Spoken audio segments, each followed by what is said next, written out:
7h34, boa quarta-feira para você. Vamos falar de política e quem atualiza o cenário da política em Santa Catarina e no Brasil é o Piara Bosque. Bom dia, Piara, bem-vindo.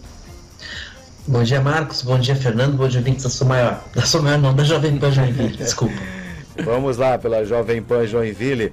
O Piara, a Secretaria de Infraestrutura é uma das pastas importantes, mas sem definição ainda em relação a comando, né? Só que a gente já sabe que alguns nomes técnicos já foram definidos.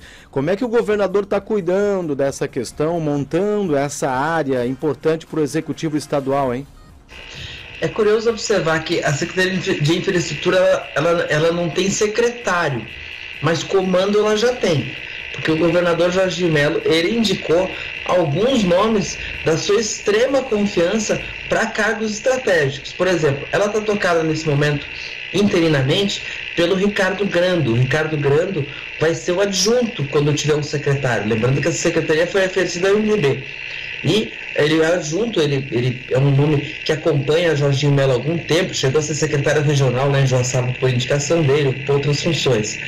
Ele chamou, lá do DENIT, de carreira do DENIT, ex-diretores do DENIT aqui em Santa Catarina, Vicilar Preto e o Ronaldo Carione, para ocupar o primeiro, a Superintendência de Infraestrutura, também outro cargo importante na estrutura, e a Diretoria de Obras Civis Hidráulicas. Ou seja, são dois nomes que, pelas mãos de Jorginho, já foram diretores do DENIT aqui em Santa Catarina, governos Dilma, Michel Temer e Jair Bolsonaro, mostrando sempre a influência que Jorginho teve nesse órgão, e ele traz esses nomes que são extremamente ligados a ele, são nomes da área, são técnicos, são de carreira, sofreram muitas críticas pela demora das obras federais aqui em Santa Catarina, mas são nomes de confiança de Jorginho Melo e estão nos cargos estratégicos da Secretaria de Infraestrutura. Ele ofereceu essa pasta para o MDB, tem um favorito, é o deputado estadual Gerry Comper, se movimentou para isso, já falou com os prefeitos da região, já falou com sua base, já falou com a bancada. O PMDB se reúne hoje para decidir se aceita esse cargo, mas pesa muito contra o fato dos principais postos já estarem ocupados por Jorginho. A brincadeira assim, tá, mas o secretário vai poder nomear pelo menos o assessor de imprensa dele? É uma secretaria muito importante, tem muita obra para fazer. Um dos programas que o Jorginho Melo promete para esse ano de impacto é de revitalização das rodovias estaduais, ou seja, o secretário vai ter muito trabalho, mas para saciar o apetite do MDB, será que é suficiente? Porque o MDB tem que ocupar os espaços, queria a secretaria, pelo menos a secretaria de porta fechada, porque queria poder indicar os principais nomes. Hoje o MDB decide se aceita. Ontem eu conversei com o deputado federal Valdir Cobalcini e ele ficou meio reticente. A pasta já está muito preenchida, é um problema. O MDB discute se vai estar dentro ou fora do governo. Lembrando que o MDB está dentro do governo do estado desde 2003, desde que Luiz Henrique assumiu o cargo lá em 2003, depois de ganhar do Amin.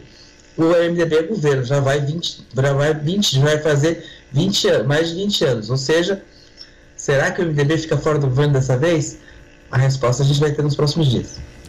A gente fica aguardando, né, a sua análise e, é claro, também a resposta sobre esse e outros questionamentos, né, o Piara?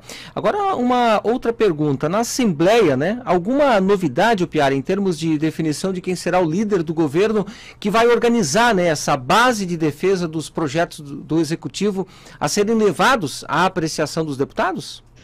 Então, o favorito é o ex-líder do PL, Ivan Nats, que já passou essa função para a deputada estadual Ana Campanholo, liderando o PL, o bloco de 11 deputados estaduais.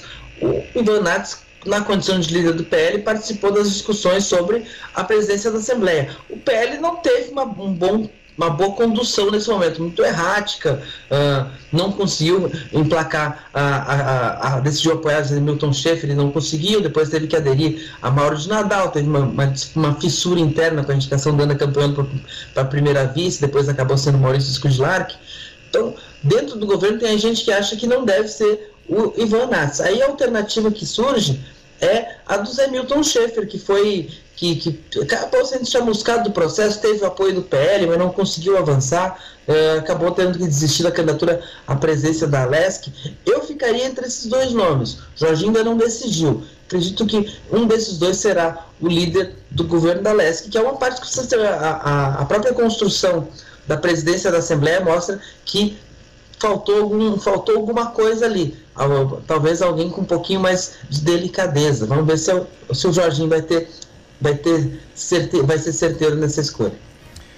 Piara, obrigado. Continua monitorando. Falando em Jorginho Melo, amanhã a Facisc vai receber, né, o governador numa reunião importante junto com a diretoria, amanhã pela manhã, mas aí a gente comenta, né, e atualiza para o ouvinte da Jovem Pan. Boa quarta, até amanhã. Até amanhã, um abraço. Valeu, Piara.